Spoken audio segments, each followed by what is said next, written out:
Salam, bu videomda sizlere informatik 11. sınıf KSG 5'lerin düzgün cavablarını təqdim edəcəyim. Gəlin birinciyə baxaq. Düzgün olmayan mülahizəni qeyd edin. A. İdarəetmə paneli vasitəsilə proqramları internetdən yükləmək olmur. Bəli, olmur. B. İdarəetmə paneli vasitəsilə proqramları çalışdırmaq olar. Düzgün olmayan. Proqramları çalışdırmaq, B. Uzaqlaşdırmaq olur. İdarəetmə paneli vasitəsilə proqramların işini dayandırmaq olur. Bunlar düzdür. İkincidə, Windows 7-də idarəetmə panelində hansı kateqoriya yoxdur? Software and hardware. Bunlar yoxdur. Deməli, 3-də uyğunluğu müəyyən edin. Ekranın çözümlüyü, bu tərəfə baxanda network clock yox. Bu J'dir. Windows'da işçi qrupun yaradılması B-də. Baxanda hansı düz gəlir? Network and internet düz gəlir. Yeni klaviatura düzümünün əlavə edilməsi F düz gəlir. İş masasında qazetlərin əks olunması, bu da H-dır.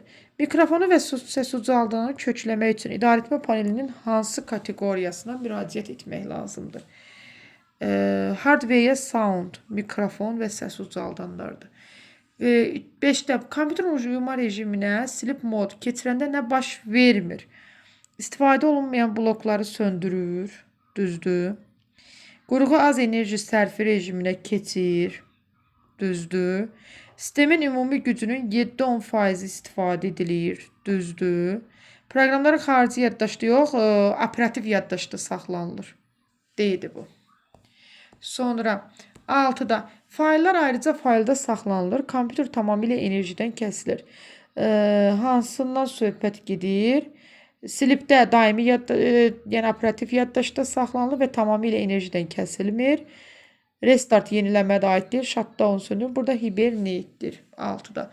7-də kompüterin istifadə etdiyi elektrik enerjisinin səmərəli idarə olunması idarə olunması üçün nə etmək olar?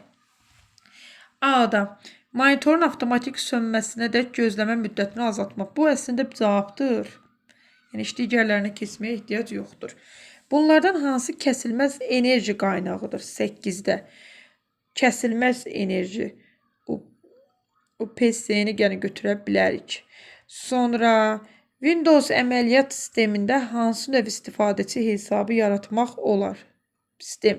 Mən vaxt baxımına görə test cavabları deyirəm. Əgər hansısa testin izahı lazımsa rəy bölməsinə yazın. Vaxtım olanda rəy bölməsində o testi sizə izah edə bilərəm. Məncə bu nəzəri suallarda burada izaha da çox ehtiyac olmaz. 10-da idarəetmə panelinin hansı kateqoriyasına istifadə edərək yeni istifadəçi hesabı yaratmaq olar? Bu deyil. System security deyil. User accounts və family seyfəti bu olmalıdır. 11-də uşaq hesabının kökləmələrində hansı məhdudlaşma qadağası yoxdur? Qadağa yoxdur deyirsə, 11-də C olacaq. İş masasında yerləşən qovluqların girişi. 12-də kompüter uzaqdan idarə etmək üçün nə tələb olunur? Əlbəttə ki, istifadəçinin tanıma kodu. B variantı.